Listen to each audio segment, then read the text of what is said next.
Welcome back to Football with Ben Roethlisberger. My name is Spence, and I am joined here, as always, with two-time Super Bowl champion, ladies and gentlemen, Ben Roethlisberger. Hey, there it is. Hey, man, we matched today. Look at us. Man, look at us. Hey. We are doing it. So we know. Let them know. Pitt. I see you Lady repping. Panthers. Yeah, I see you repping. We're going to talk about them. Yep. That's how we're actually going to start.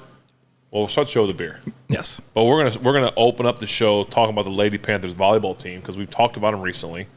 They're You talking about the best sports team in Pittsburgh? best sports team in Pittsburgh. You can argue all you want, but it's our show, so no one can argue with us. Right. He's like, just turn this thing off if you don't like it. And we're going to start with them because that, we can talk about the Steelers, which we will obviously talk about, but that's like dark and gloomy. It's true. We need to start the show with some light and happy. I like that. So we'll start with a beer and talk about the Lady Panther volleyball team who is going to the Final Four Let's go, after girls. an unbelievable performance the other night against Louisville. Yes. Sorry, Will Gay. Love you, brother. But no, that was unbelievable. But let's kick this thing off the right way. All right, let me get. Oh, is this Neil's redemption story? So this is it. So a lot of things happening in today's episode, folks. Yes. All right, we're talking. It is Sunday. We're watching some football, but We're gonna chat a little bit about Pittsburgh sports. We're giving Neil another shot at glory. Neil. All right. Because he sent these beers in and said, "Can you please do them during the New England game?" This is Because it. he's up that kind of way, and we did the one beer last week. Yeah. Because we wanted to try it. And It was terrible. not great, Neil, but you got some redemption here. This is the first one that we are diving into to kind of level out the scales here. It's a New England double. Dibba. Yep, it's called Stripes or Seven Stripes. Nice. I'm not sure on the branding because it says Stripes, but the I is a 7, which is, I thought, Oh, of course. right? Makes sense to do here. From LineSider Brewing Company.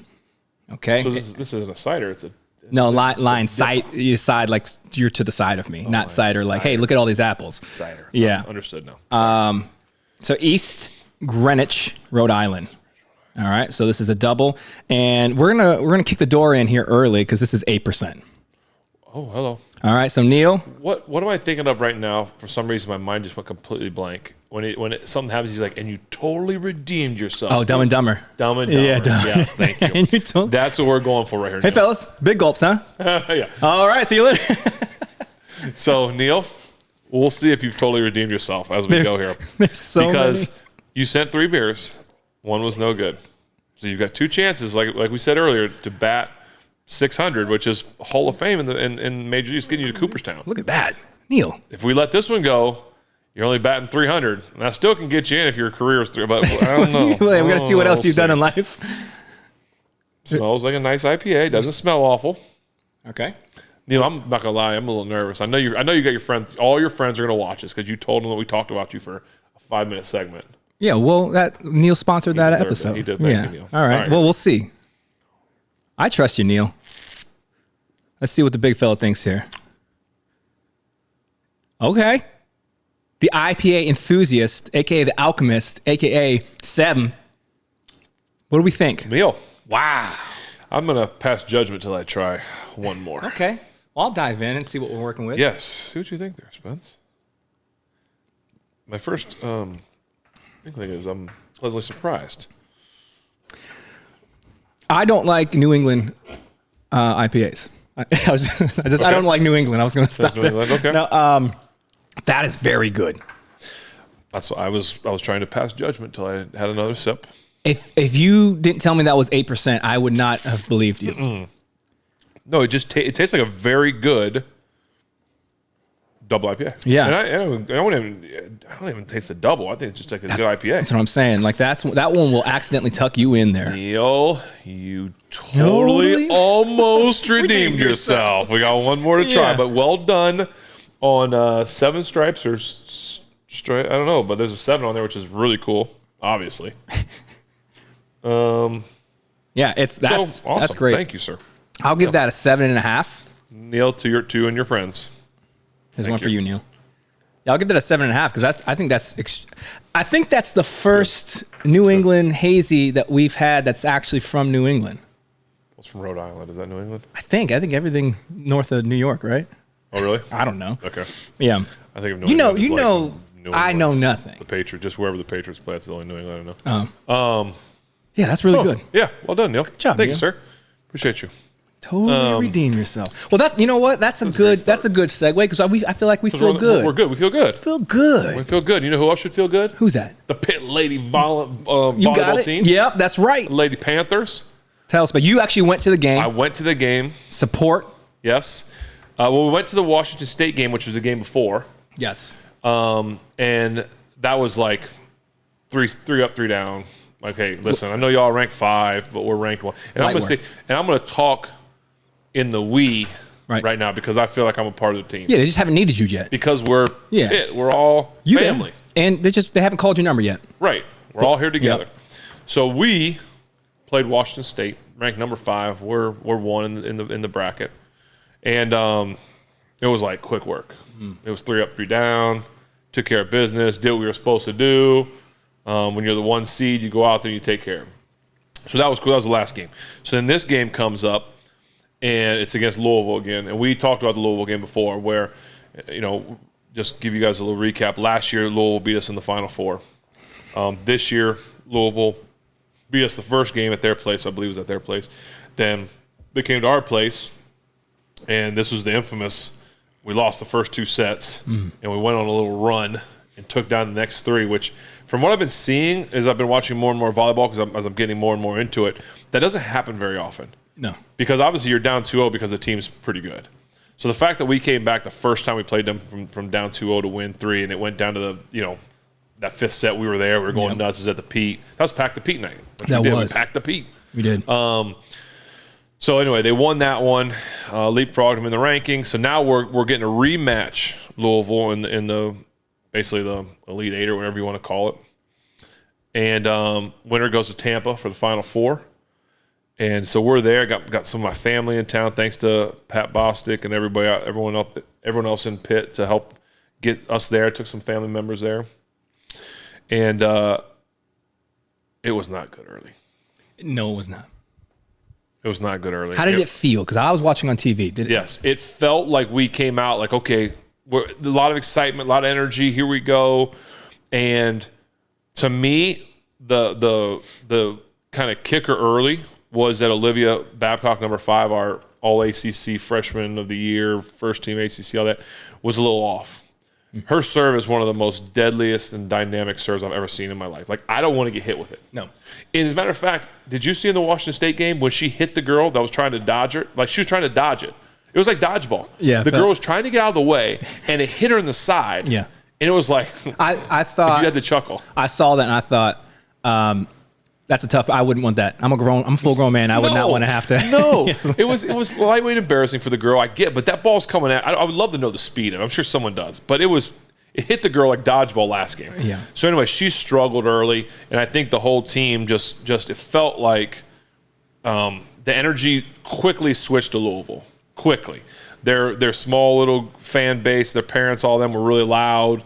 Their band was there because it's NCAA, so it's not like we control it.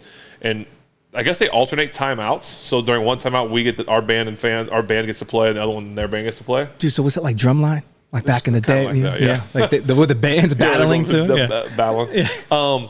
And so anyway, they quickly got a lot of energy and quickly kind of put us in a spot of like, it's not good. They got us on the first set. We're like, all right, come back second set. Second set, not good again.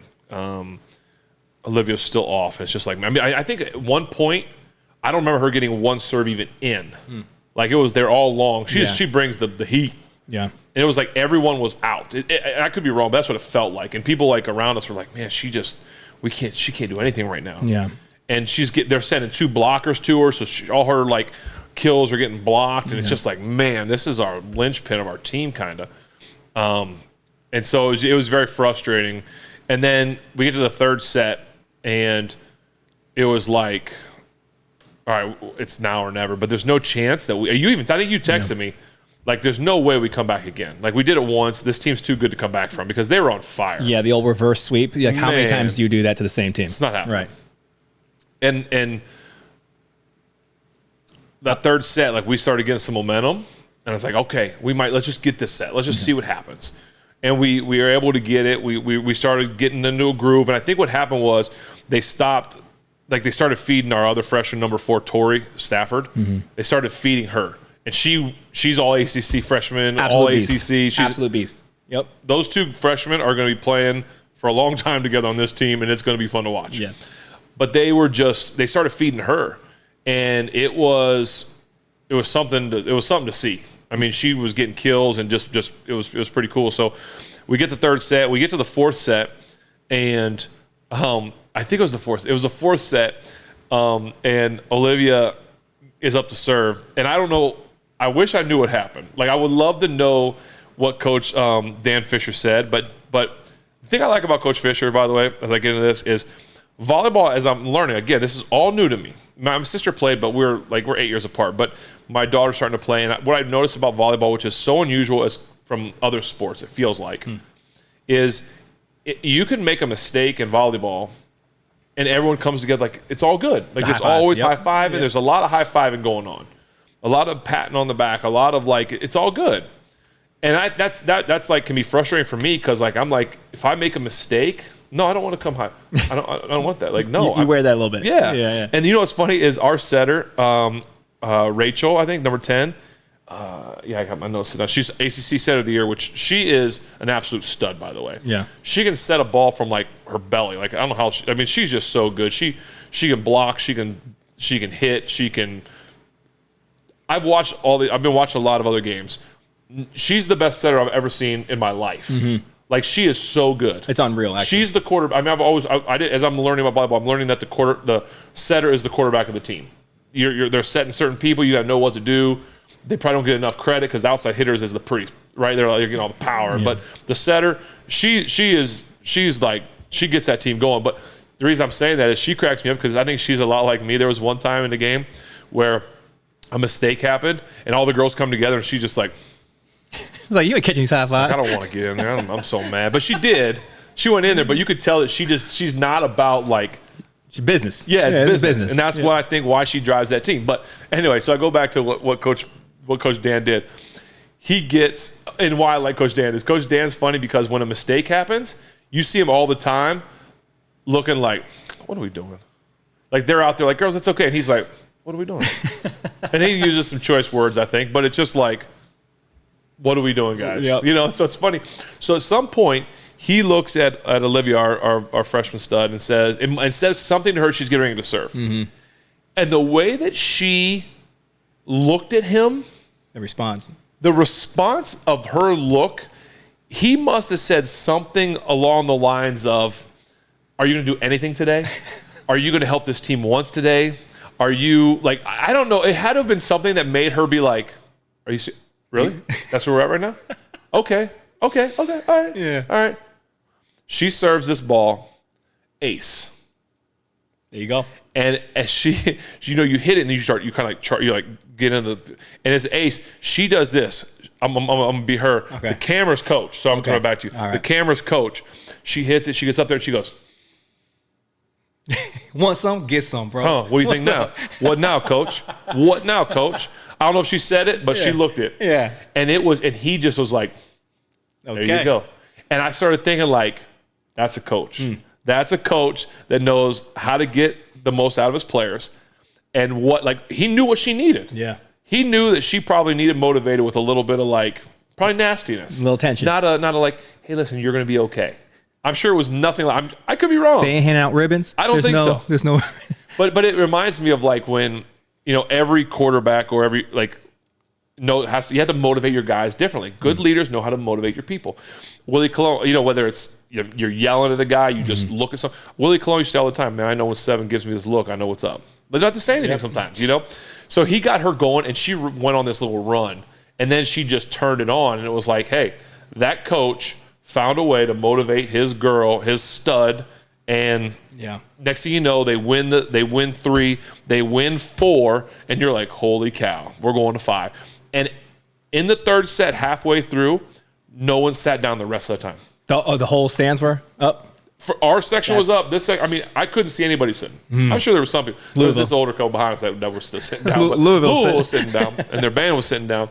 But it was so much fun. The energy just went to like, there was no fake. And it felt like in the end of the fourth, like they started like subbing girls in and sitting some of their starters. And I'm like, whoa. Really? They basically said, we're going to play for the fifth. That's what it felt like to me. That's really interesting to me. Crazy to me. And so it was, and so then we go into the fifth and we just go on this tear. I mean, they bring in Kat number 3. Like she's like our server specialist. And she goes on a run. You know, it's like I feel like this team is playing for their senior, like there's probably other seniors, but one of their starters is number 2. How do you say it? Vasquez Gomez. Oh, lethal. Number She's 2. Lethal. She's like the senior. I feel like when I watch them play, it feels like they're playing for her. Like they'll set her on match point sometimes or whatever. And she's really good. It's not like she's just doing it like they're doing it, but it just feels like they're trying to do it for her. She's like the senior leader kind of thing, whatever. But that team is so much fun. Like I said, the 2 freshmen, Tori and Olivia. The setter, Rachel, is I don't even know what to say about her. I mean, I can't. It's through the roof, and then there, Emmy the libero is the one that threw Bailey the ball the very first day. Her dad is hilarious. He walks around the whole time. He's like constantly walking. I talk to him every time he comes by. He's like nervous, you know. But they're just that team's so much fun. So anyway, that was the energy in that place in the Fitzgerald Fieldhouse was through the roof. That's through the roof. There's not been a game that I've attended where it doesn't feel like that. Obviously, this one was probably a little bit more palpable because of the stakes. Yes. But you could feel a flip. It was literally like the coin flipped, and all of a sudden it was like, it wasn't like we were trying. You know, sometimes you try and manufacture emotions and you try and manufacture like ebb and flow, like the ebb. You're trying to, okay, let's go. Fake it till you make it. Try to be the catalyst of the momentum for sure. And when it's fake, sometimes you can feel it. Now sometimes you can, like I feel like even in football, like you can not be in it, and sometimes you can fake yourself or other people into like, oh, let's go, he's in it, we got this. Yeah. Because that's what we always say. Listen, sometimes you have to fake it. If you're not feeling it, you got to find a way. Yeah. And it kind of felt like it went from, okay, we're just trying to fake it to be in it, to like, all right, we're running off like 6-7 points in a row here. Yeah. And I feel like getting 3 in volleyball is a big deal. Yeah. And we just could do, I mean, the things, and I know I mentioned a couple of the girls, but all of them contributed, and it was really cool to see, and it was a lot of fun. They go to Tampa this week. We're debating on going down there. Just to ride. I mean, and listen, we in here, okay? You say this is Pitt volleyball. Hey, you don't riding with y'all. Now you don't want us on that court, but hey, you need us in them stands yelling. We're thinking about it. My kids want to go. Ashley wants to go. Yeah. So we're debating. So anyway, that's our my fun Pitt volleyball. But y'all are unbelievable, man. It's so much fun to watch. So thank you guys for the joy so far that you've brought into our family, at least. I mean, we've thoroughly enjoyed it. The excitement that you've brought to the city, to Pitt, to just everything you guys have done. So thank you guys, and we're going to keep riding with y'all. Come on, man. Bring it home. How dope would that be, though, dude? Oh. Just bring that. I'm telling you right now, my wife is a huge volleyball fan and knows more about that sport than I ever was aware of. And she was screaming, like we were watching it at home. She was screaming on the couch, woke up our daughter, just taking a nap. And I thought, like, it's like you have that stereotype of like the guy freaking out watching football, right? And just needs to calm down. I'm like, these roles are totally reversed. Like I'm sitting there, I was like reading something, and my wife is like, come on. I was like, I'm proud of you, babe. I was getting texts from you and Chris. I mean, everybody was, but it was so much fun to watch. It is, man. And if we don't make it Thursday, and when they win, we'll be at the championship one. We'll make that trip down there. All right, there it is. You heard it. Yep. You heard it. And we'll go visit Cigar City. Oh, Cigar City. Yeah, we'll hit up our friends down there. Yep. Maybe do one of these. I mean, that'd be awesome. I mean, can we get media credentials? I'm sure. I know they're actual photographer, and you have 2 Super Bowls, so I'm sure we'll be okay. That'd be fun. I'm sure we can get media credentials. Do like sitting in the media, like the scrub. Hey, Coach. Just real quick. Ben Roethlisberger, Footballin podcast. You guys say your name? What affiliation you are? Yes. Ben Roethlisberger, Footballin podcast. Yeah. I want to do the mid game. You know, when like you come out of halftime and they're like, "Coach, real quick, can you?" Oh yeah, the two questions. I'll say this: I understand you got to do your job. Yeah, that's the most pointless interview of all time. For sure. Well, that's why Carissa Thompson made it up, right? Like, why are we doing that? Didn't she come out and say that? I made it up. I have no idea. But all I know is like, hey man, what if that happened in like any other job? Hey, I know you're in the middle of getting things prepared for your last shot at trying to win this game. Can I just pick your brain about some stuff that really doesn't matter? Hey, Coach Dan, real quick. That first half was yeah. Give us an example. The first half was definitely kind of crazy. If you're on a par 5, are you laying up or are you going for it? What are your thoughts? Okay, good. And then just one more thank you for your time. I know you got to get back to the second half of this game. If you were going to have something that was really to get you going in this next half, is it an IPA, a lager? What do you think? It's stout. Okay, thank you so much. Good luck. That's like that'd be ours. I mean, yes, that's how we get it. You're all hey. First half was great. Love what you guys were doing on that side of the ball. Real quick, hotel breakfast. You do that? You trust those hard-boiled eggs? Okay. Hey, there you go. We'd be good at that. So, all right. There's gonna be very few people I feel are going to tune into that segment of our show. No, I hope not. All Pitt Volleyball. All you fans, that place was packed. By the way, yes, packed. I hope not, and this is why. And we joke around a lot, but this is serious. If you're a fan of competition, if you love sports, if you love the athleticism, like. If you can respect that at any level, and you are not paying attention to not just Pitt volleyball, but volleyball in general as a sport, I think we are very fortunate in the city of Pittsburgh that we happen to have a ladies college team that is one of the best and might prove to be the best in the country. So we have access to a phenomenal competition, amazing athletes. But if you're a fan of that, dude, do yourself a favor, dive in, go check it out, expand expand what you are maybe comfortable check watching. It on TV. You don't have to go. I mean, if you want to get a full experience, go check it out in person. Like next year, if you obviously the season's almost over. Like next year, go check it out because it's like poetry, and I mean, it's the most exciting sporting event that and I love basketball. We've talked about this. I love football. I love the sports, but it is non-stop. Yes. Action. Every serve. Everything. There's something going on. And not only that, but every serve has the potential to be a highlight. For sure. So do yourself a favor. Just go check it out. Poetry in motion is an unbelievable sport. Yeah, so go check it out in person. I think there's a new arena next year. I think they're getting built at the Field. I hope so. Go check it out in person. Yeah. If not, check them out on TV. Go support the girls, the ladies, the women, whatever. Sorry. Support them as they make their run in the Final Four. I think all 4 number 1s made it.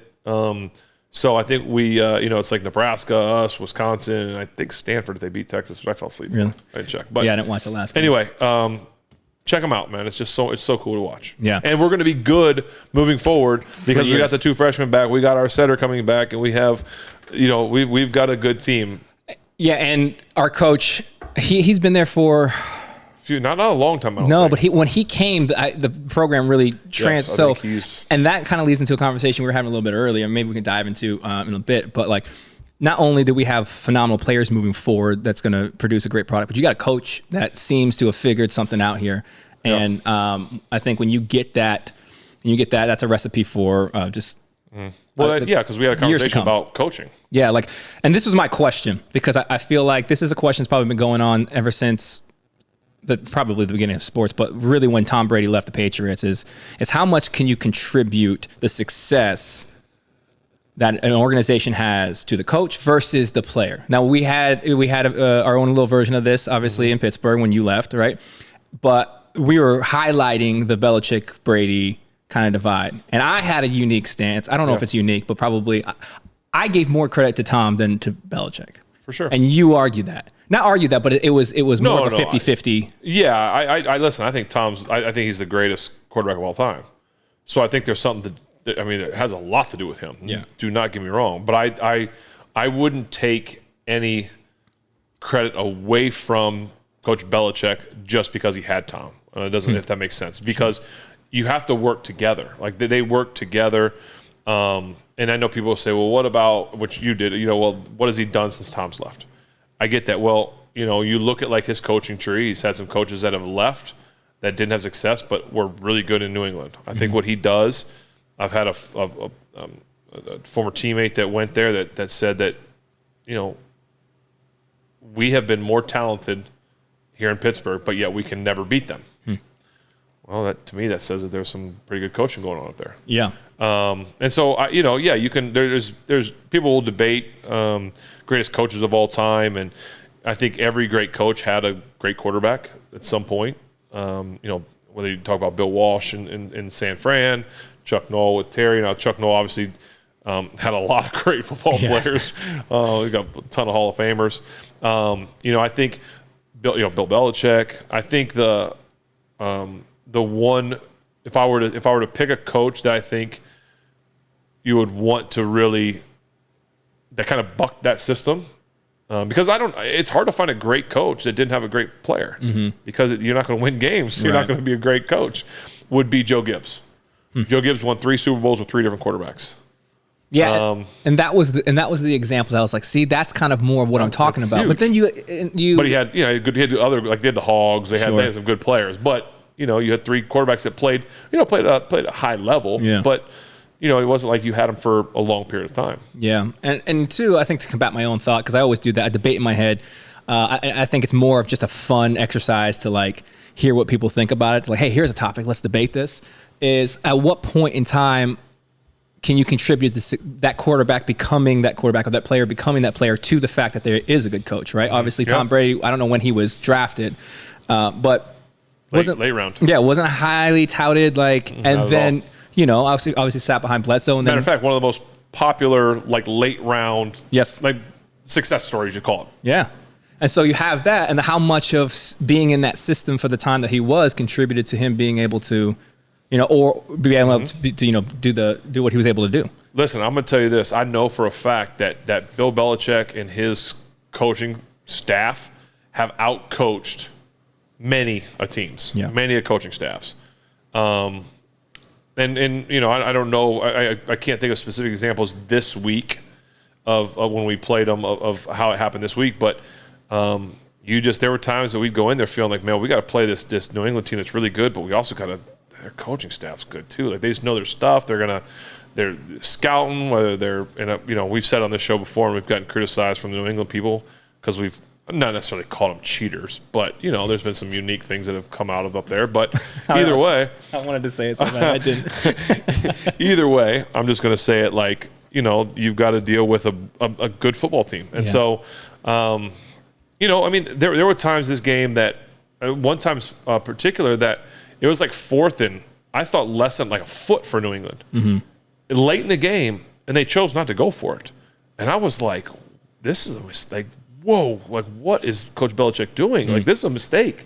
Like, how do you not get this? You can't get a foot. Get the first down. You keep the drive going. You're going to use all the clock. You don't get the ball back to Pittsburgh. But you know what he did? He punted. And I'm like, I don't like this. But you know why he punted? Because he believed that the Steelers offense – I shouldn't say this. This is my opinion. Yeah. Is that he basically was saying, Steelers can't move the ball on us. They can't do anything. We'll punt them, pin them back, and we're moving on. Yeah. It's good coaching. Yeah. I mean, because if you go for it, don't get. I mean, there's just a lot of things that have to take this into consideration. It just I think good coaching too leads to when your team's making dumb mistakes. I think you can sit there and say like players, but there's coaching there too. Like good coaches, in my opinion, their teams don't make dumb, boneheaded mistakes. And so I just think that whether that's because you're afraid to make mistakes or whatever it is, it's that fear of God. Yeah, you're not doing those kind of things. And so I don't know. There's a lot of little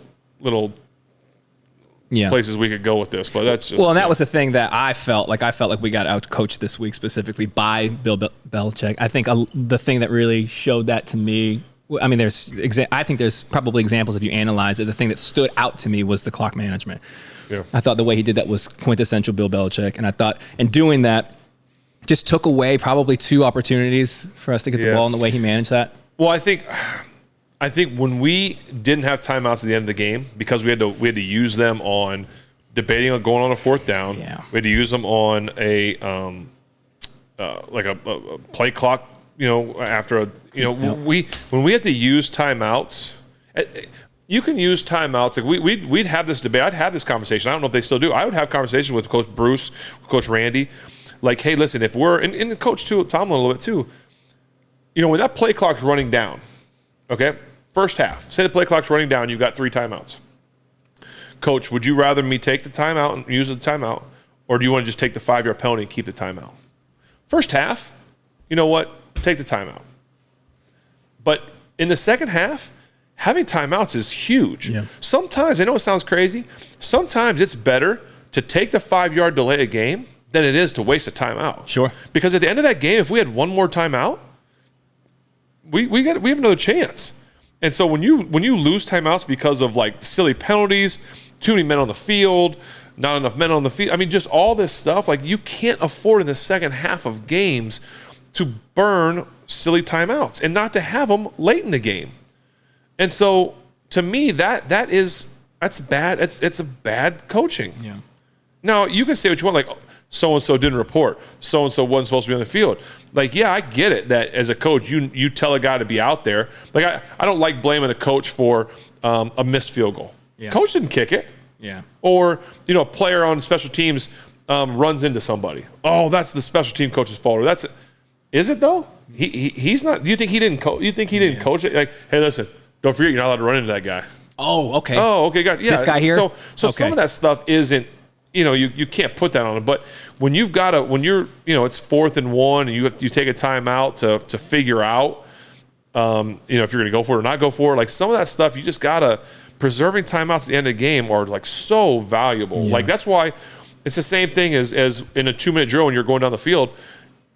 There's an art to taking a timeout or clocking it. Right, spiking the ball. Yeah. Because you lose it down, but you can keep a timeout in your pocket. Yeah. So there's some feel you have to have in those situations because timeouts can be so valuable as we saw this game. Because listen, we have one more timeout there. We get that completion. We can work the middle of the field. Mm-hmm. All you got to do is give Boz a 60-yard chance. I mean, the one he made earlier in the game, 56 yards. Yeah. He had that good from 60-something. Oh, that thing went through easy. Yeah. Like, give him a chance. Give Boz a chance. He'll tie the game up, and I like my chances in overtime because they scored all their points early. We were, the momentum had shifted. Yep. So, it's just I would have, that's my real long-winded kind of philosophy on being able to keep timeouts to the end of games. Yeah, and in those situations that you're talking about, those conversations that you are having beforehand in order to have a game plan when you're going into it so you don't have to make the decision on the fly, like you're saying, hey, in this scenario, I'm going to clock the ball. No, it's a feel. Thing? Yeah, it's an experience thing. Like I always feel like in a 2-minute drill, if I'm going to clock it compared to timeouts, like okay, how far was the completion down the field? If it's a 1, I've thrown a pass before in a 2-minute drill and looked behind me, and if I've got linemen on the ground and they've got to run 30 yards. You're better off taking a timeout than like, all right, come on, let's clock it. Let's save a timeout. No, take your timeout. Save your 10 to 15 seconds because that's a play or two. So there's just a feel. You've got to understand, like you might look behind you or there's guys, they've rushed some guys, blitzed, and you've got some guys laying on the ground or you've got a pile or whatever. Like you just have to have a feel for it. And you can teach a little bit of it, but some of it's just a feel and experience. That's not a teachable trait. That's the more you do. And we'd run the drill in practice, 2-minute drill in practice. Yeah. And there'd be times that I'd make a mistake. Timeout. And you look like, I probably should have clocked it there. Yeah. That doesn't kill you, but and there's been times that after a 2-minute drill, I've had coordinators and head coach, Coach Tomlin, that would be like after the drill was over, like, hey, talk me through it. Why did you clock it, or why did you do this? Why? And I would explain it, like, okay, cool. And I'd be like, what did you think? Did you like that? I did. I liked it. I understand what you're coming from. I maybe would have thought, you have to have that dialogue in practice, especially. Yes, it's different because the stakes aren't the same, but it's the same philosophy. You've got a clock going. You've got a defense it's like a live drill for the most part, But those situations, when you can get those reps in a practice, and you'll start getting them into games and stuff like that. But having the conversation with your coach, and because so many guys nowadays, like it used to be, I'm almost positive that like the player had to call a timeout. Oh, really? So you had to be like, now the coach can call it. So it takes it off the player a lot. So you really can just kind of be like, I'll let coach deal with it. I don't have to worry about it, right?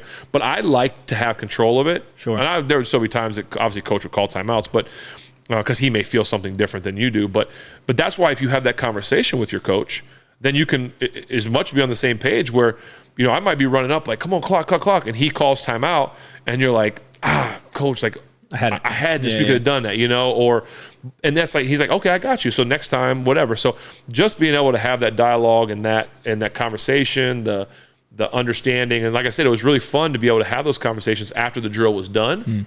To be like, this is what I was thinking. What did you think, coach? And like, I didn't. And I might say like, I didn't. Okay, I like that. I didn't think about that. Like, that's cool. So it's just that's the fun part of the game. Like that's the above the shoulders type stuff of the game that makes it fun and challenging to be a quarterback. Playing chess. Yeah, it's cool. Is there a like standardized thing you would do? Say you make the wrong choice there. You're trying to clock. You're like, man, I should have called timeout. Is there like a thing after you? I don't say make that mistake, but you make that decision. You're like, okay, now that we've maybe burnt that, let's do this. Like a thing you would always go back to, or is it situational? Yeah, it's situational. But you just know, like, okay, I had to burn this timeout, unfortunately. Now I know I don't have one. So now my play calling or our play calling might be, okay, we can't work the middle of the field anymore. Yeah. We can't take a sack anymore. Like there's certain things. Or if I clocked it, okay, it's second down. I have one less down to get. I can't maybe just throw a 2-yard pass. I might have to work the field. But I still have my timeout. So I can still run it if I need to. I can still call different things. That's the great thing about having a timeout is you can call. The playbook's wide open with a timeout. So it's more just makes you – is a little more freedom there? Yeah, it gives you some freedom, makes you think about things, and I don't listen. There's very rarely is there a true wrong or right. I mean, yeah, there's some times like, oh my goodness, that was the dumbest thing in the world. Sure. Like, why would you do that? But but it's also too, it's a team thing. Like if I'm throwing a ball to a receiver, if he can get out of bounds, like I've yelled at guys, get out. Like you can tell like you're just trying to encourage them because they're like, I can get 5 more yards. Like no, just get out of bounds quickly. Like don't cut in, get out. So it is a whole team thing. Like you all have to be aware. There's times that I remember one game. I want to say it was either in Atlanta or New Orleans, but I think Charlie came in the game because I got a concussion, I believe. And we'd do a 2-minute drill, and we'd call it alert down. So what would happen is if in the huddle, like if you give yourself up as a receiver or quarterback, so if I catch a ball in a 2-minute drill and I go to the ground, the play's automatically dead. Normally in a game you have to touch them, they can get up and run.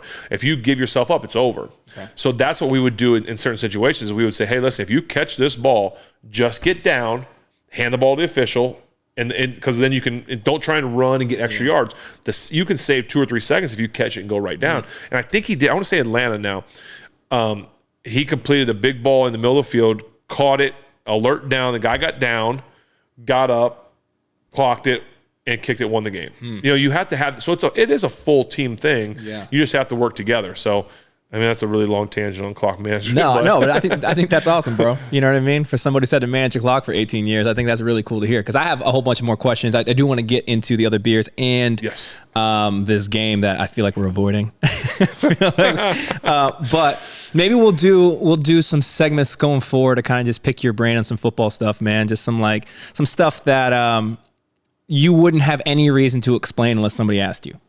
Okay. You know what I mean? Like stuff like clock management. Like what would you do in this scenario? Because I feel like, finding that rhythm with the team, I'm very curious on how like things you would do to try to get that stuff back. Obviously it's going to be different based upon your players, your personality. You go into leadership mode, right? But I think the biggest thing you've been hearing recently from at least the Steelers is talking about execution and knowing that you have to do that while presenting opportunities for other people to execute. Like there's a whole web in there of questions I would have, but we can dive back on to that another time. But I say all that long roundabout way of saying, you don't gotta apologize, man. That was super dope. I'm gonna go grab this other beer from Neil. Oh, Neil. I almost said Neil. Beal. Like I wanted to combine beer and Beal is everywhere, man. Beal's everywhere. He's like the Holy Spirit. He's just everywhere. But Beal has less power. Yeah, we are not calling you the Holy Spirit. No. Trust me. I'll go grab that. Come on, Neil. Yeah. Neil, this is like a big moment. I know you're gonna have your friends and your family watching this episode, and it's just kind of like our drum roll. This episode brought to you by Neil again. Neil, we're either gonna thank you or we're gonna say, hey, don't ever watch the show. No, I'm just joking. We always want you to watch the show. Thank you, family, all of you that have subscribed to be a part of this show. We only have 4 more weeks left in the season. Unless we make we got it. Well, the playoffs are still. There's a light right there.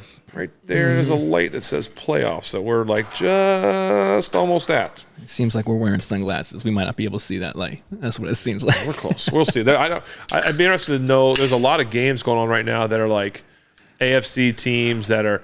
And Bryce Young is. I'm sorry. Is just. I don't know if it's just the team's not good, but they underperforming. They gave up the farm for that guy, and he's just not playing well. At one point, he had one. It was like in the end of the first half, he had one completion. Again, I don't know who it is, but they gave up a whole bunch for that guy. Maybe it's like a crock pot. You got to cook it slow. Yeah, maybe you know so. What I mean? Slow maybe cooker. that's. Anyway, sorry, I just saw him get sacked again in the Saints game. That's why I was saying that. What a good setup. What were we talking about? We were talking about Whalers. Whalers from Rhode Island. Okay. Is a dry hopped American pale ale. Oh. It's Rise A.P.A. American Pale Ale. Rise. I don't know if Rise is the brewery. What's an IPA again? I thought you said it was lager. Nah, it's a pale ale. Oh, pale ale. American Pale Ale. It is. So Whalers is the brewing company, and I believe this is called Rise. Okay. If I can read all that correctly, what do you think?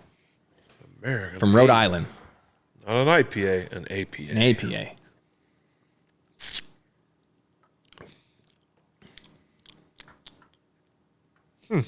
Oh yeah, I like that. See, that's the kind of So you like that one, don't you? yeah. See, it's a little lighter. That's drinkable. Oh, I wanted to go one more time. You know, if I'm on the shores of Rhode Island. Rhode Island is a coast, right? Coastals. Yeah. Sure. I've only driven through it. It's a little fella up there. Yeah. All right. I don't hate it. I'm just trying to feel it. I really enjoy that Whalers. To you. Neil. My guy Neil. Pulling through. Did he totally redeem himself? He totally redeemed himself. So you're saying there's a chance. Yeah, I don't hate it. I don't hate it. Don't I like that. say I love it like Spence does. Yeah. So you guys are starting to learn, Spence and I. Yeah. Yeah, you I don't mind it. You like that heavy. Not always. But yeah. Brother, look at the color of that beer. What are you talking about? Not always. That's the old Cinderland. That's the old, it's a nice IPA. Yeah. We need to get that out because I'm trying to get my Guinness on draft. How about that? That's right. Guinness on draft. That's one thing I love. That's probably my favorite beer, Guinness. It's going to be awesome. I think you can appreciate lighter stuff, but you love this. IPAs. Yeah. Well, it's because I think I lived my whole life drinking like light beers all the time. Yeah. And now that I'm an alchemist, I'm starting to enjoy the finer things in life. It's like I used to never drink wine, right? Because who drinks wine? I don't want this grape juice. Sophisticated people. Well, alchemists do. Alchemists drink wine. So anyway, I do like this, and I do like IPAs. Dude, so speaking of wine, this is a random tangent. I had friends of mine over for dinner a couple weeks ago. The wife of this couple is a level 1 sommelier. Oh. She just, not like for a living, she just wanted to do it. She's super. I would love to do that. Yeah, so me too. I had a lot of questions. Didn't know that. Boy, Doug. I need you, Doug. We shattered all of our wine glasses in the move when we moved. That's not good. We don't ever use them. So solo cups? No. So I gave a level 1 sommelier wine in like a rocks glass. I was like, hey, we don't have, like, you're cool with this, right? It's fine. You know, right? it's fine. For me, I'm like, whatever, who cares? Yeah. Great night. They leave 4 days later. A box from Crate and Barrel shows up, and it's wine glass. Why can't you do it? Because you can't swirl it well enough? Listen, dude, I'm still swirl. I'm too dumb for this. I don't know, but I thought it was like a super sweet gesture. Yeah. 2, they're the nicest wine glasses I've ever had. Yeah, That's so funny. I was like, yeah, well, hey, our TV's broken too. If you want to, my car. That's my car. I'd love to get a car. Kind of. Yeah, that's really funny. Listen, I understand and appreciate that you should drink wine out of a wine glass, but I also have no problem drinking wine. I will say this: as soon as I opened them, the wine tastes better. It really did. I don't know if it was like. Had you meant? Was it a mental thing? I know, because dude, I'm telling you, are they down here? You had those big red wine glasses. I got a couple big red wine glasses. You know what I'm talking about? They upstairs. Yeah. Like, the big. Yeah. The stemless or the stems? No, the stemless right there. The stems. The stems. It's like those. Oh yeah, the big reds. You telling me that doesn't That don't taste better out of that? That's cool. Yeah, you can swirl it That's real what I'm nice. talking about. You feel good? And I got a mean swirl. Doug, comment on this, please. Help me out. I got a good swirl, too. Like, I got, and the aeration thing. Listen, I hear you. The whole point came that, yeah, that's good. I like that. Yeah. I like that one a touch better, but I'll go 7.5, 7. Okay? That tastes better. That's a better flavor. I would actually drink more of that.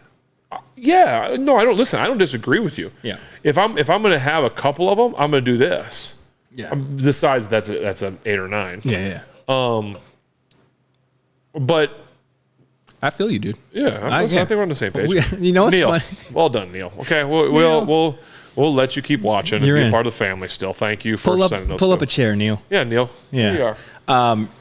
I think, you know what's funny, dude, is we'll like randomly, I don't want to say debate, but like we were just now saying the exact same thing, but it sounded like we were disagreeing. Hey, this is no joke. Danny Smith is calling me. We just started to talk about special teams. Should you answer Hey, it? I'm gonna answer Totally. This segment's brought to you by Danny Smith. All right, listen, I'm going to tell you right now, I'm in the middle of a podcast and I answered your phone. That's how important you are to me, is I answered your phone call in the middle. We actually just got done talking about special teams, too, from the game.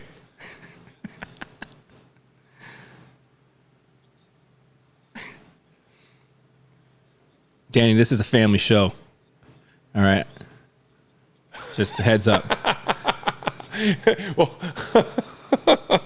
hey, that's why I love your kids. Your son, he knows football. He's talking about family. That's family. Yeah, okay. That's really funny. He's talking about family. It's family. All right, Danny, see ya. It's my guy, Danny Smith. And that's phone really calls funny. with Danny Smith. Phone calls with Danny Smith. Yeah. Cool. Let's, speaking of Danny Smith, Yeah. why don't we jump into... Boss, great job. 56-yard field goal with ease. That's what... Blocked punt. Yeah, that's right. Great Miles. job, Miles Killebrew. My man. Which, he said this week that after last week, you could tell when he made that block punt, you could tell he was fired up, which you should be fired up regardless. Right.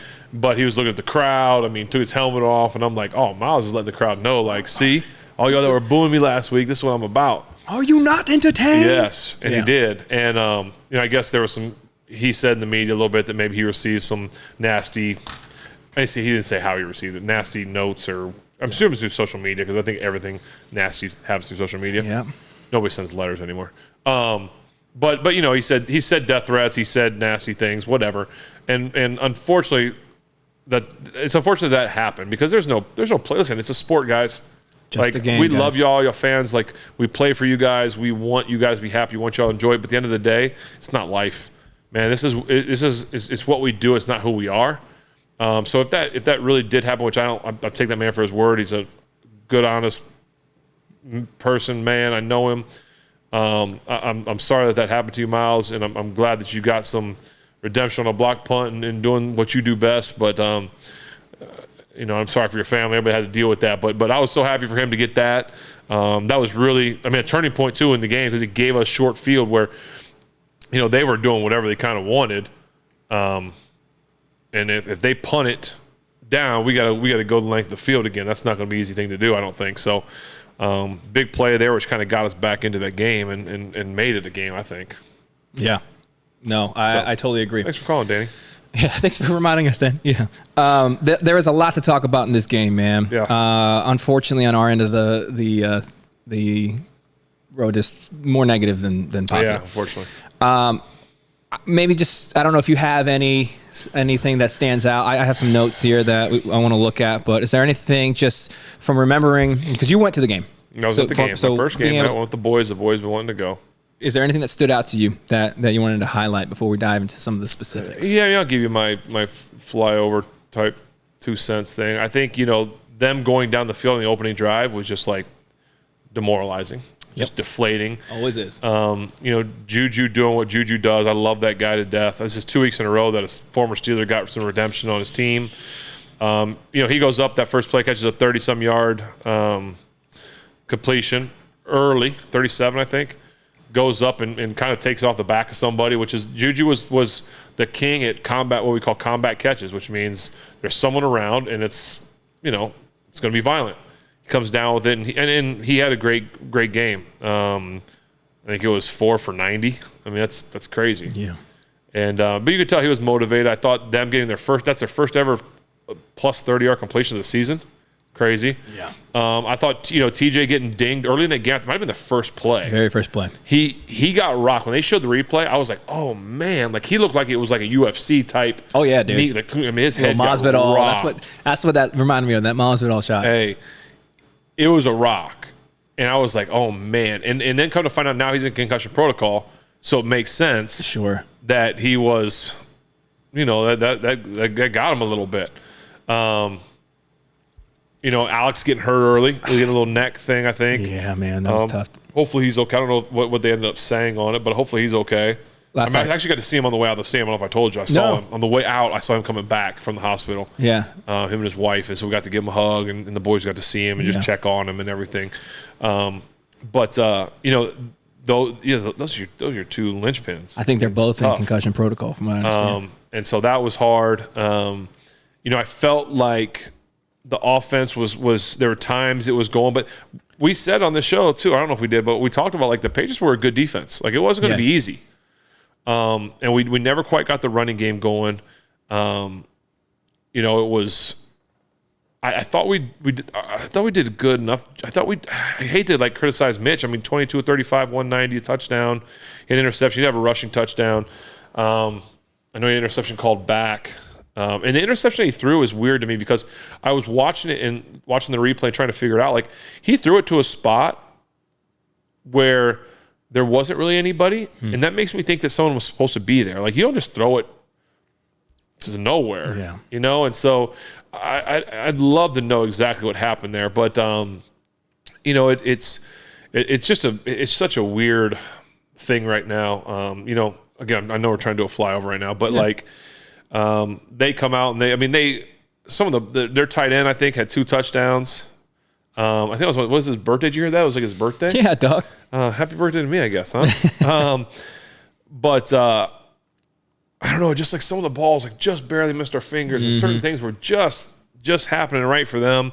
Ezekiel Elliott, I thought, got rejuvenated being out there with their starting running back being out. I don't know. It just felt, unfortunately, like we dug ourselves too big of a hole. Our offense is not good enough to get out of a hole like that. Why do you think that we is? almost did? Yeah, but we're just not quite there. Why do you think that is? Is that scheme? Is it talent? Is it cohesion? Because I don't know. I mean, we've talked when we got rid of Canada, right? That's what everyone fired Canada. Yeah. Now they're like hire Who's Canada. Next? Yeah. Who's next? Hire Canada. It's like, okay, what's our issue? And I don't know the issue, but it feels like it's a bigger thing than just one specific thing. I don't know that I can point to one thing and be like, here it is. Because if you could say here it is, then you can fix this thing. I think in watching it, like we couldn't. This is the first game though we couldn't run the ball real well, and that's partly because of them. But I just don't know that we're making the big plays that we need to make. Whether we're not taking the shots, and Mitch was taking some shots down the field. I mean, 4th and 1 at the end of the game, he takes a shot down the field. Yeah, that's a controversial play though. It is. You seem to say that I would throw it. If I had 1-on-1 with Deontay, I'd throw it. So you don't hate that? I don't hate it. Trying to get to 2 yards and. I mean, I know what you're trying to do. I think you got to do it on 3rd down, but I mean, 4th down you got 1-on-1 or taking a shot, but sure, you're giving one of your best players a chance. George has got to get more involved. He's too good not to. Yeah.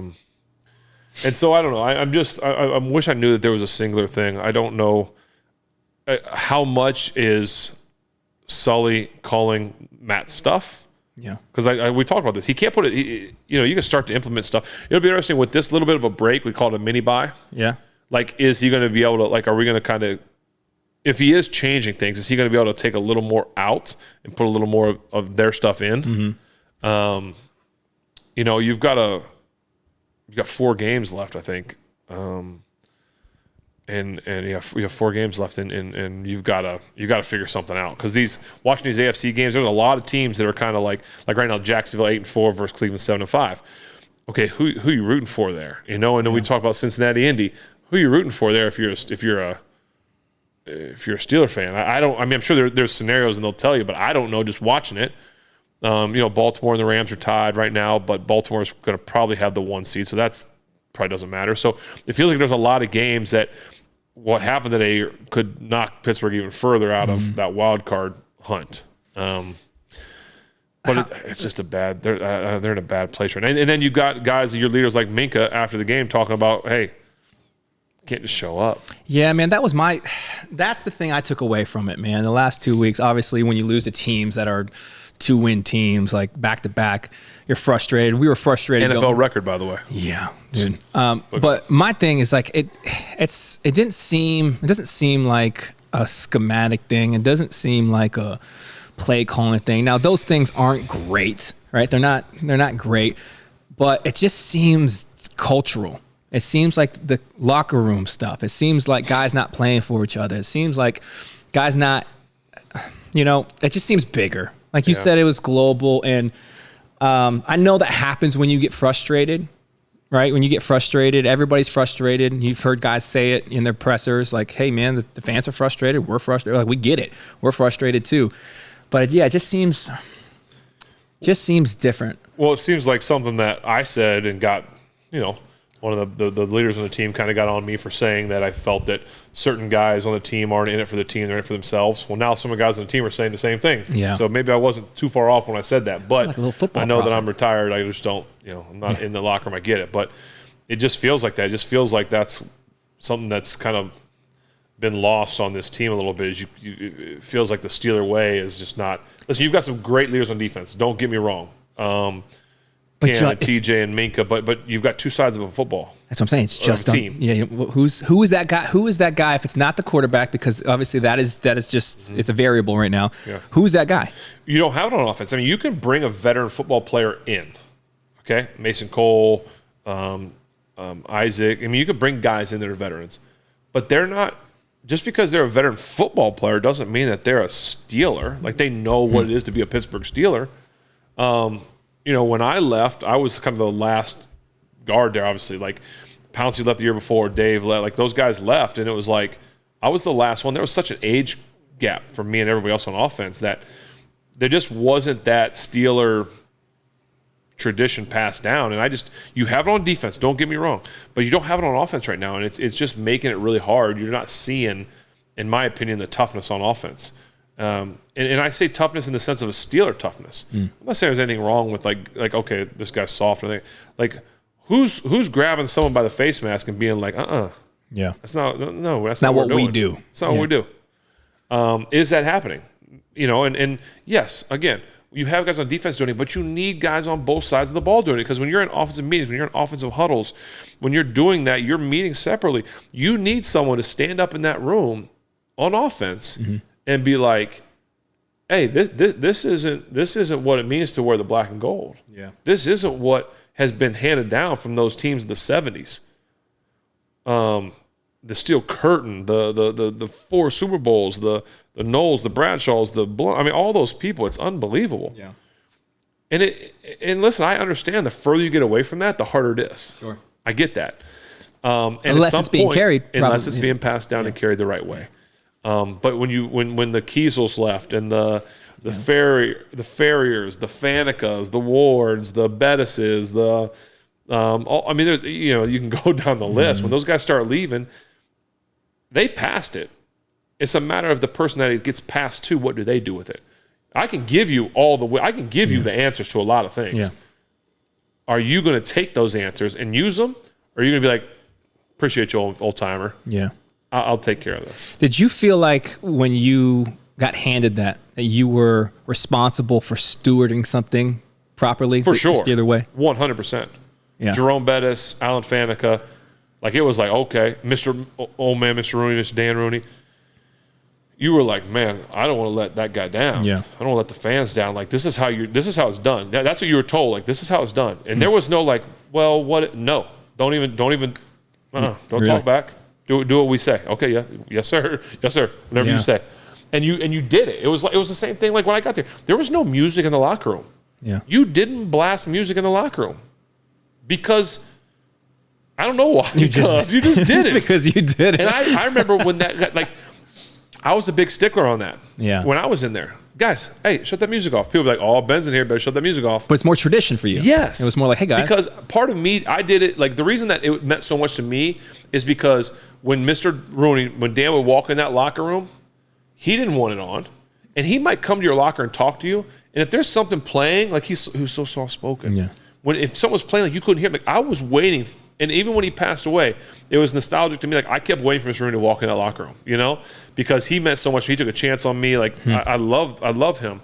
And so like, that's one of the reasons I told Cam and Vince William that. I said, listen, guys, I know that people think that I'm like this jerk, like, oh, Ben doesn't want music in here. Like the old guy. But I'm like, this is why. Yeah. This is what it means to me. And this is what was passed to me. Yeah. And what I'm trying to pass on, that the locker room, when you're playing music and like this guy in the corner's got this playing, and this corner's playing this, and this corner's playing this, and you've got all this stuff going on, it makes someone like the older, like, okay, I'm just going to leave the lot. I'd just rather not be in here than hear this. Or like, I can't even talk to you because I'm hearing this music. I don't want to hear this kind of music or any kind of music for that matter. You don't want to have to talk over Lil Yachty? It's unbelievable. And so I tried to explain that to them. Like, Yeah. this is why I am who I am or why I'm this way. And whether they, some people hear it. Some people, they're like, I think they're like, okay, I appreciate you telling us, but things didn't change. And that's one example. One small, listen, because you play music in the locker room doesn't mean you win or lose. I get that. Yeah. But I'm talking about the tradition and the history and what was passed to me. That there is reasons behind the things that you do. Yeah. And that's what meant a lot to me. And that's why I try to do it. And then at the last 2 years of my career there, I was like, listen, here's why I don't. If you guys choose, I know I'm the odd man out of this. Everyone else wants it. If you guys want to do it, do it. And they did it. Yeah. And I was like, I accepted it and was fine with it. But it felt like this changing of the guard was happening, and it was different. And again, it's not why you win or lose. I get it. But it is just different from what is tradition and what was passed down to me. So I felt like you guys in the early 2000s did a good job of contextualizing the Steeler way for the times, right? So obviously how it got down in the 70s is not going to be how you could do it in the early 2000s. Game's a little bit different. Obviously personalities are different. The business is different.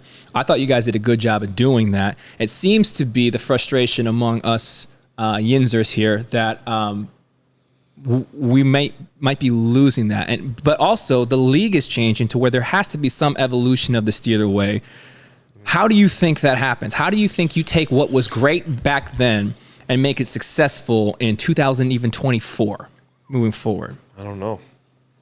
I mean, I've said on the show before that I felt like when I first got in this league, now part of it was because of the talent that we had, but when we showed up, we were up 3 or 7-0, depending on who we were playing.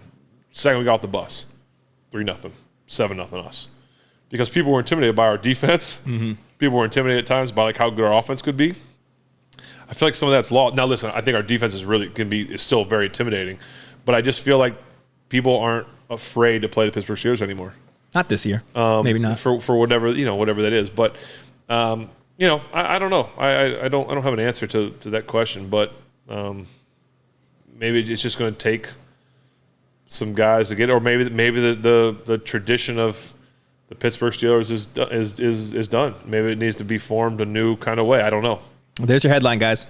Yeah, Ben Roethlisberger said, "No, yeah, that's interesting, man. Because I've been asking myself that, been asking friends, watching this game because it is obviously a different team that we're watching, and not like just how teams are different every year. It just feels something's off, man. And we hope that you right the ship. I don't want to be. I think it's easy to play in extremes, right? It's like, oh my gosh, one bad year, sink the ship, sell the team. Yeah. It's like, well, guys, it's. Well, they've sunk a lot of money to the defense. Yeah. And it's starting to show a little bit on offense. You don't have any high-priced free agents on offense. You've got some really talented guys on offense, and George and Deontay and some young guys, but you need some – you're going to have to start getting some money going the other direction too. But I don't know. Yeah. Listen. I still another thing is I'd like to – I mean, I know kind of just something completely different. I just thought of it because I'm watching someone kick a field goal. I'm not really sure. I'd love to know, and maybe he answered it, why Mike Tomlin didn't kick a field goal he went for it on fourth and like 2 or 3 in their own like you kick a field goal and you're down 1 score. Instead you don't get anything. I know you're trying to like put a dagger and get the first down, get a touchdown, this, that, and the other, but I don't understand why we didn't. I was asking myself that. I don't understand. Talking about things we don't understand. Let's talk about that apparent false start for Christian Kuntz. Oh my goodness. What are we doing? Oh my goodness. Christian, we know. You're fine, bud. We know, bud. Holy cow. I should ask Danny Smith about that real quick. Yeah. That was not even close. Mind-boggling. Like they talk about like an abrupt head movement, things like that. Like there's used to be a rule for quarterbacks in the shotgun that you couldn't like jerk your hands forward and try and draw them up. And that has gone, by the way. I mean, quarterbacks are doing all this and then you're jerking and doing all this, that, and the other. And it's like now we're talking about a long snapper who just raises his head up. Like, what are we doing? Yeah. Like, that's a different. Now here's the thing. Say they don't call that. And, or they call the defensive offsides. Yes. Encroachment. It goes to the Steelers get the ball. Still doesn't mean we go down and score. 100%. I get that. Yeah. But you still can't make that. That's just, it's mind. Yeah. Boggling to me how you make that call. Officiating in this league right now is atrocious. Yeah, Fitz said that afterwards on the atrocious on the broadcast, the Thursday night broadcast. Atrocious. He's like, he's like, I don't really care about that call because they weren't doing anything anyway. I get that, but that call was embarrassing. You know, I think about the Chiefs Packers game the other night. Was that Sunday night or Monday night, whatever it was, and obviously that made a lot of headlines because there was a late no call on a pass interference. Yep. Which was awful. Yep. I get like to the blind eye, like in the heat of it, like it's like, okay, that was close. But then when you watch it back, it wasn't close at all. No. But then also, like a couple plays before that, they're not in that situation. They call a personal foul, roughing, unnecessary roughness on Patrick Mahomes. He's got 2 feet in bounds. Like, what are we talking about? Yeah, dude. Like, you can't. Like, these quarterbacks are doing everything they can to get more and more yards. Like, they're running. They're like, okay, I'm not going to get hit. I'm going to get extra 2 yards. You know what? I'm glad someone popped him. I mean, he's not hurt. Like, he delivered as much of a blow as the other guy, but you can't call that. But it wasn't even like a rough hit. I don't know the defender's name. He didn't illegally hit him. He went sideways. Everything was perfect. Did the old shoulder. Hockey check. Yes, that's exactly what he did. If he would have went low, hit him in the head, done something egregious, then I'd be like, yes. He bumped him out of bounds. It was, and they call it. And that's 15 yards that go the other direction. That, you know, it's like, what are we doing? So it's like part of me is like, okay, yeah, the Chiefs can complain and fuss about that no call, but they should. But they also just got a call that was, in my opinion, terrible. Yeah, 100%. Do you think that was a makeup?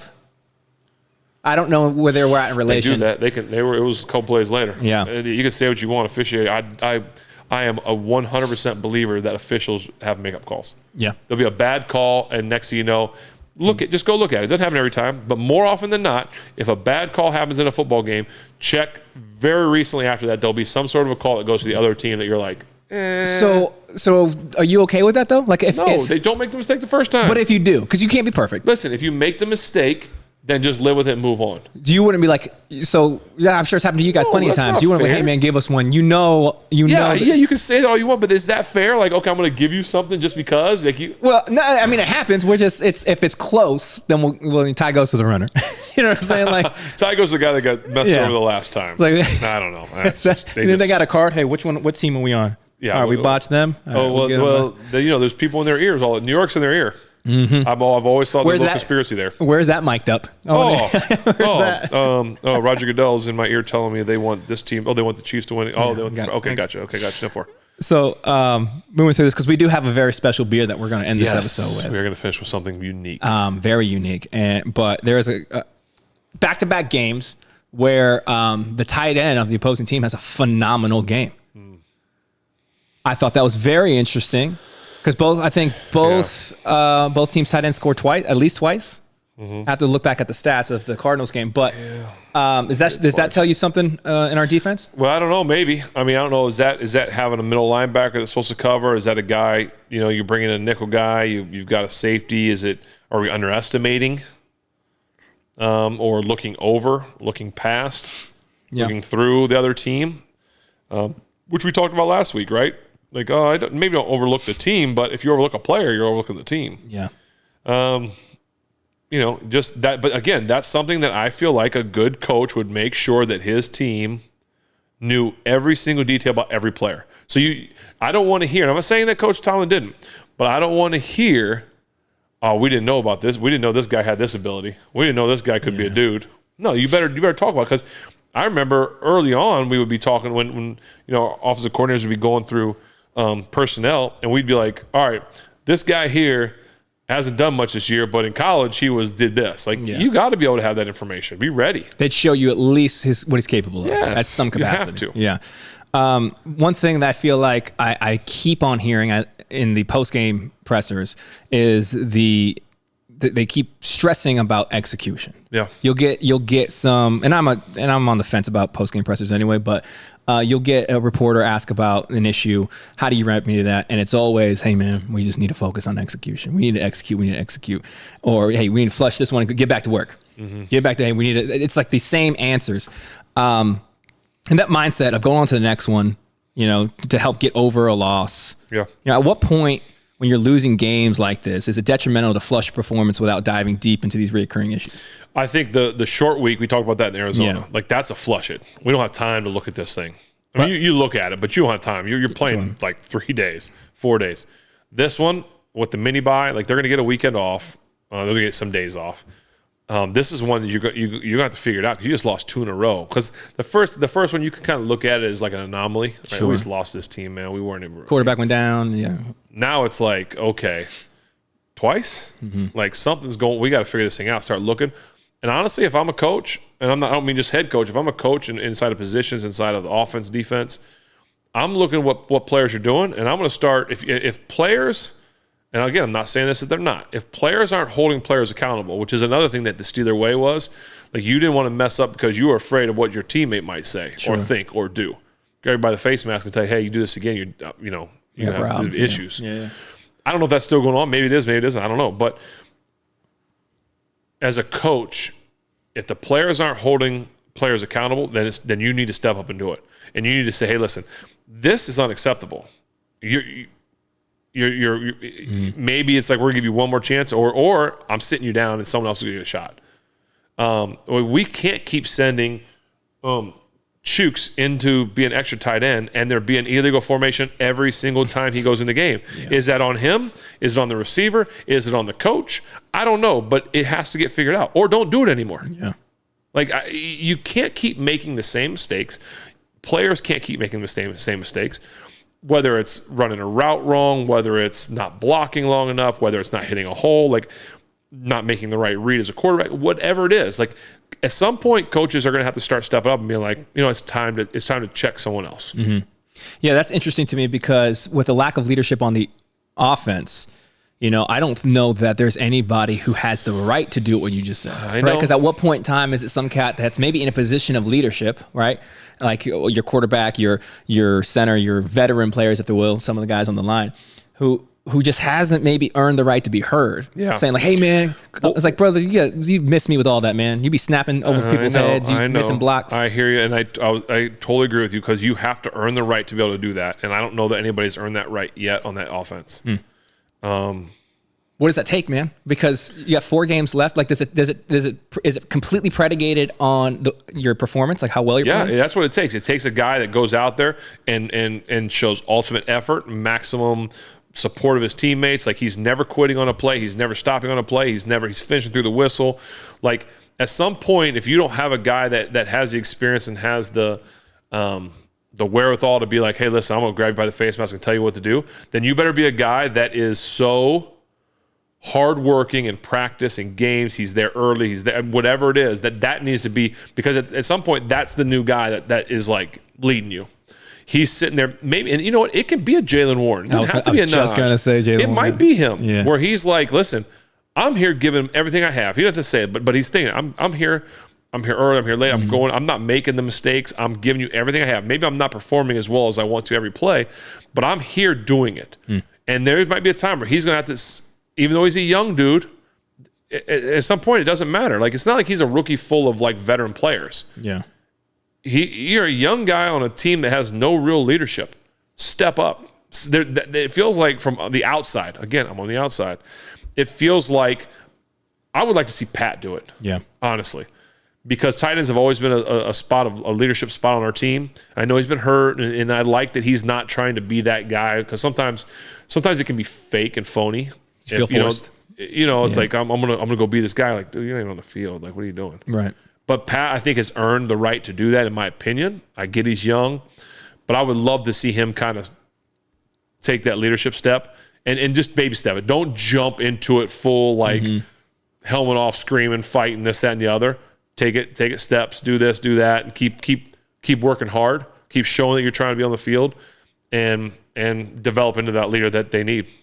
Yeah, because I'd be curious on what the percentage is as far as performing on the field and time and energy off the field. Because again, I never played the game. I don't understand that dynamic of your performance on the field earning you a seat at somebody's table off the field. What I do know and have done for over a decade is develop leaders. And I understand that in order to earn the right at somebody's table, a seat there to be able to be heard, that takes time and energy always. And it always costs the same, and it always sucks. It always takes away. It's always draining of you. Yeah. And I wonder how much of that off the field, of the, hey man, I'm going to come to your thing. Hey man, I'm going to check on your family. Hey man, hey, I know you're new in town. Why don't you come through and eat? Hey man, how you doing with that thing about your pops? Or hey man, how you doing with whatever? How much that, plays into versus, hey dude, I just balled out, but I'm kind of a douchebag. Yeah. You know what I mean? Like where's the percentage? That's tough. Yeah, that's a good question. I mean, you have to be in that locker room to know. Well, and in the NFL, you've said it. I've heard it a million times. Winning fixes most things. Yeah, there's no doubt. Yeah, there's no doubt. You get these losses, and it's like everything's wrong. Well, we start winning. We boys. Who cares, man? Right? Yeah, trust me, it's happened. Well, so let's do a quick prediction next week, and then we're going to land this plane with one of the rarest beers that have ever been featured on the show. It's banned in 15 states. I thought that was a joke when you told me that. It's very real. It's very real. And it fits our Boston things. It's a Sam Adams. Sam Adams, yep. This is in Boston. The old. So next week we're at Indy. We have a little bit of break. Hopefully some guys get healed. Obviously you saw Keanu Benton got banged up a little bit too, I believe, in this game. But you feel good about next week? Well, I felt good about the last 2 weeks. No one cares about me. I should say I feel awful about this, and something good will happen. I like having the extra time. Obviously, Indy's at Cincinnati right now. I think Cincy's putting it on them. Last I saw on the TV. But I think they're getting their running back. I think he was maybe coming back next week. It's always nice having a couple extra days. So I think Gardner Minshew's actually playing like okay, like he's doing decent. Like that.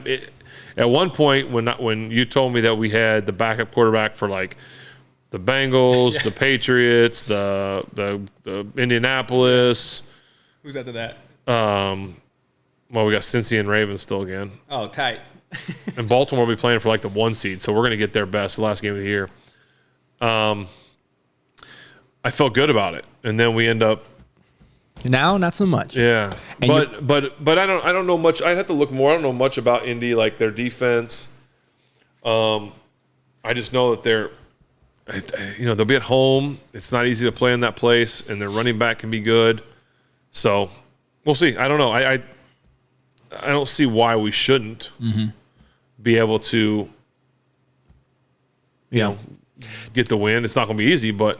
Dude, I just had this idea. Just because they're playing for a spot too. Like knowing that we're playing the rest of the way.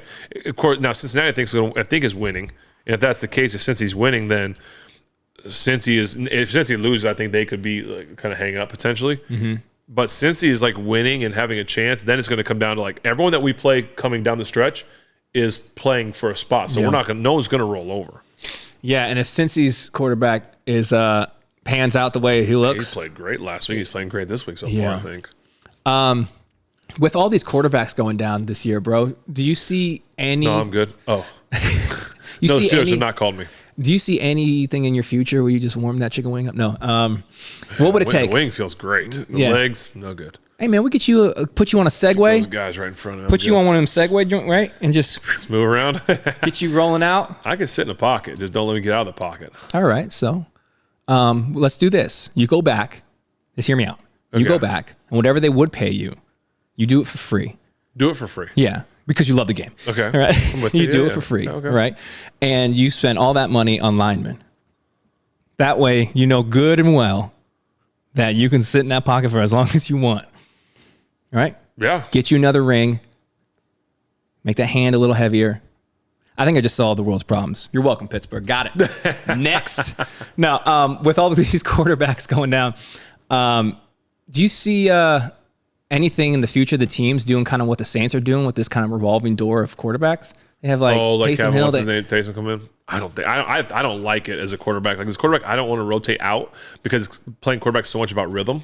Sure. And trying to figure it out. So I don't think that's a great move in my opinion. I don't know how successful they've been with it, but it does I feel like it keeps your defense on their toes. There's some uniqueness to it. I think the biggest question in Pittsburgh right now is always like, okay, what do you is Kenny the answer? Is what's the future look like? And I don't think you can make a decision yet, like a final decision, because he's had he just lost a coordinator, and now he's had a Sully doing it right now. Well, Sully going to be or Coach Faulkner going to be the coordinators moving forward? I could see Coach Tomlin trying doing Coach Falk. Mm-hmm. I think this is kind of like a trial thing. I think. I don't think he'll give it to Sully, but I think he would give it to Falk, which I think Sully would be great. But obviously, I think he'll probably go outside. Well, that'll be another coordinator for Kenny.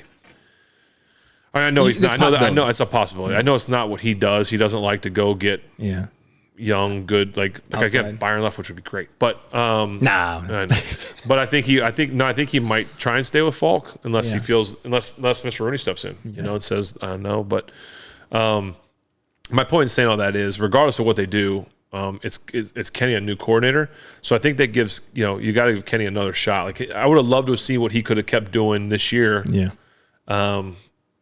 And so then it's just, I don't know, is people talking about trading for someone and this, that, and the other. I don't know. But that's tough too, man, because you haven't got to see Kenny play a full season. I know. But that's also an issue then. If he's getting hurt all the time, is that someone you want to be your quarterback?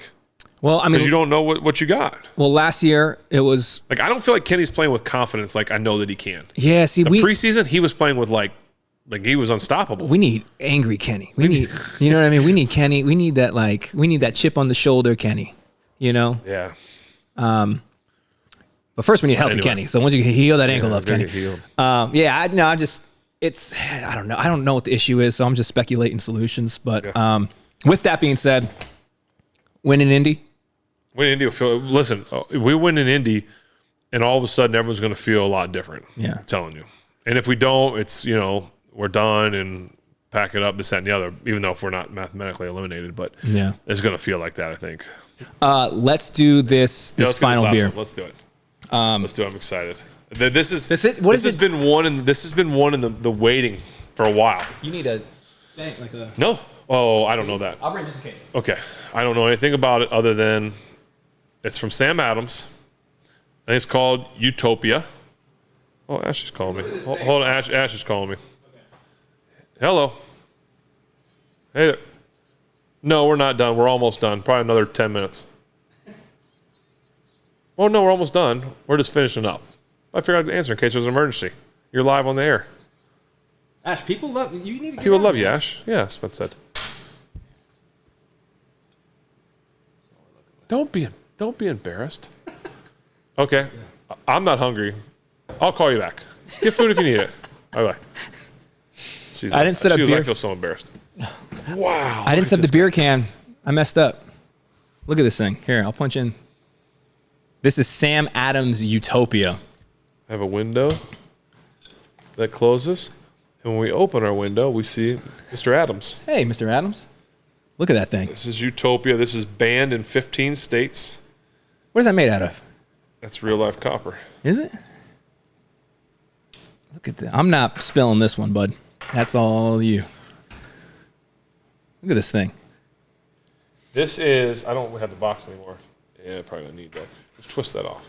Yeah, I didn't think I was going to twist off. This is 28%. Okay. Okay, so we're not gonna finish this guy off right now. No. I wish I had that. I don't think I have the thing. It's where's that? It's like I don't know that I have it. We'll probably look it up real quick. This thing is this bottle is really cool. 28%. I think it's like Yeah, Utopias. Ale brewed with maple syrup and aged in barrels. All right, I got it. 28%. Yeah, you got it. Let's go. I'm going to have to pour this. This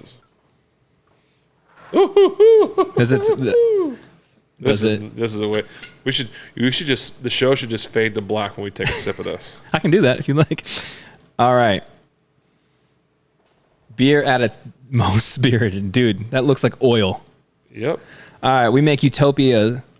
We make Utopias to challenge the perception of what beer can be. This boundary bend, dude, that smells gnarly. This boundary bending barrel aged beer blurs the lines between beer and fine spirit. At 28%, it is the baddest of our brewery. I changed that word for you. And its reputation puts it on every beer drinker's bucket list. All right, so this is the revolutionary every year. This is the Pinot de Chantes and Scotch. Sorry for butchering that, beer aficionados. Introducing an exciting finishing cast for this release, Pinot de Chantes adds hints of honey and vanilla that envelop the palate, along with our traditional bourbon, ruby port, and Caracavallos casks, which bring notes of peach, wine, grapes, a rich woodiness, and vanilla. We also finished with Scotch and peated whiskey casts. Yeah. All right. There's So no way this thing tastes good. these casts impart an extremely subtle, peaty smokiness, which rounds out the complexity of overall blend. Listen, everything you said sounds like it should be delightful. There's no way this is gonna be good.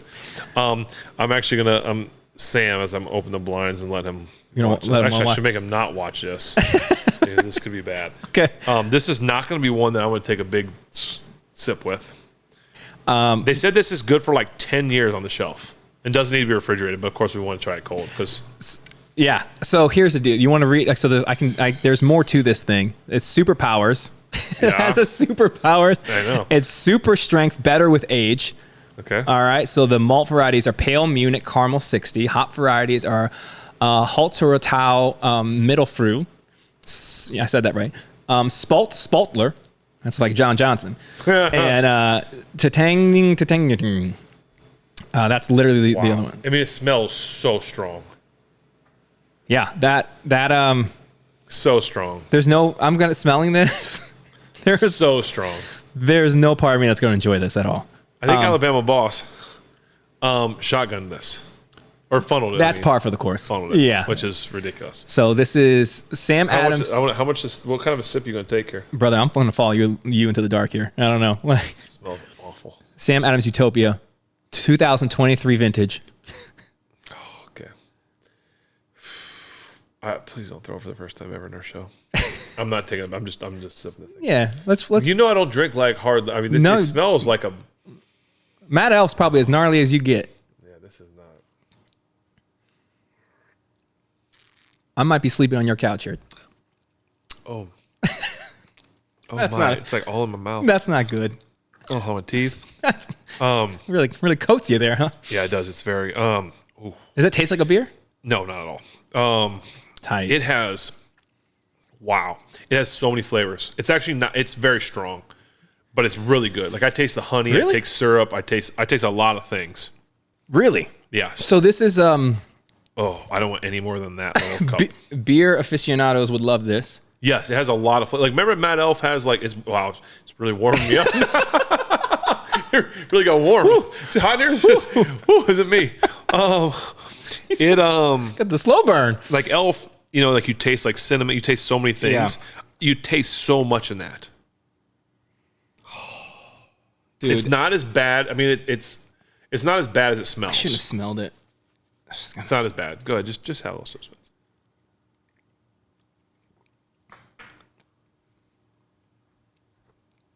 That ain't for me, man.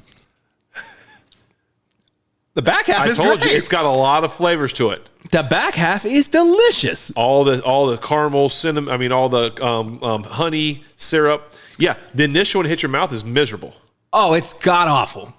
but the back end is actually not bad. That is How do we just get to the back end? right. That is. Yeah, I've never that first bit is just awful. I mean, awful. Awful. And then it's like, now it's like, okay, there's the honey. The way your Syrup. face just looked is exactly how it tastes. Oh, So where can people find this? I have no idea. I think it's hard to find. I think it's. Is it findable? How many do they make? Like a couple thousand, right? I don't think they make a lot of them. From what I heard, and I can't find the details right now, but from what I've heard, there's like only 10,000 or something made. First 3,000 goes to employees of Sam Adams. Okay. So they give them a first shot at it. I mean, the bottle's so cool. Yeah. So there is glassware you're supposed to drink this out of, but we don't do that on this show. Not for this show. What are we talking about? Oh, God, that's gross up front, bro. So bad up front. But that honey's nice. I know. It's It's got a very distinct honey and syrup on the back end, caramel. And you're doing that too. Bro. It coats you. This is oil, dog. Maybe a little ice. What? Could you imagine drinking that warm? How awful that would be? Only one way to find out. Nope. Let's do Not it. for me. You got For a you. microwave, dog? What's up? Microwave. I mean, just like on the shelf. Like a hot cider, we dog. saw it on the shelf at Caliente's. Yeah, they were just holding it down. They said they were selling it for. I heard it was like $40 for like a 4 ounce. Oh, that's it? Just a quick 40 for this? All right. Well, I'm done. When you ball, you Bring it home. I'll say this. I don't know how much this costs. It's not cheap. But if you are a beer person, Beal would love that. he would love that. Beal would put a straw in that. Yes, he would. Beal, you're weird. If you're a beer person, try that if you can get to Such it. good flavors on the back end. Yeah. I don't know what about the front end you're supposed to enjoy. Like, because there's beer people who are like, oh, man, I love It doesn't taste like beer on the front end. I know that's their thing, though. It's like It's like, oh, I can really taste the concrete. It's got a hint of rust. you might as well finish that. No, down. dog. Hey, you can make 2 more sips out of it and enjoy the miserableness for 2 more times. Dude, it really... What is that on the front end, bro? Awfulness. It's like almost offensive. Oh, that's terrible. Yeah. Well, we did it. All right, let's get out of here. All right, we did it. What's wrong with you people? Yeah. So here's what's challenging about this is I wish that we could have everybody who's listening try this so they can experience that. That would be awesome. Because it is legitimately the worst and one of the best flavors. And I would say this: don't spend your money on this if you don't really love uniqueness. Please, don't do it. This is the first anti-commercial. Hey, this is really good, but you don't want this. Not that good. The bottle's cool though. Yeah. All right. When Well, it's done, we could put like Guinness or Yingling in it. it does not get better. My mouth is watering. It does not get better. I almost threw up on the last one actually. Like it came close to throwing up.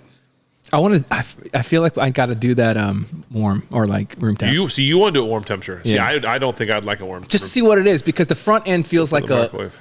Am I in the microwave? Copper's probably good in the microwave. It'll work. The front end almost tastes like a brandy or like Maybe I don't know. Yeah, I don't know. I don't drink brandy, so I don't know. yeah. I don't like it. I mean, listen. How would you rank it? And out of uniqueness, Uniqueness? Oh, uniqueness. It's super high. 8. Because the back end, you can taste honey and syrup and caramel. Like you can taste a lot of really cool things on the back end of it. Yeah. But in terms of like, would I drink that again? No. Yeah. 0. Yeah. It's a cool experiment. It's a cool experience. It's one of those things like, bro, you got to try this. Yeah, and if I had some cool friends over, you know, like that's a beer that Justin could not make a black and tan with for sure, like because he can't make black and tans. Anyway, Like, you have cool friends? no, I don't have any cool friends. But if I had any friends worth sharing a cool beer with, a cool experience with, then I'd let them all try that. Just me, huh? I'm the only one. Me and Yeah. you, Spence, Just all right. Just the two. and all you out there. Yeah, guys, come over, man. We got enough for 2 more people. But yeah, thank you guys so much for tuning in, and hopefully next week when we see you guys, it'll be a better result. But staying loyal to the black and gold. Yep. I'm not giving up. We appreciate you guys' time. As always, stay plugged in at Footballin with Ben on Instagram. We will keep you posted on future live streams. Obviously, we didn't do that this week because Ben was at the game. But if we end up doing that moving forward, we'll keep you guys posted on all the channels, and so you guys can join us with that. Other than that, Go Lady Panthers! hey, I was gonna do the dog. that's a real live panther right there, dog.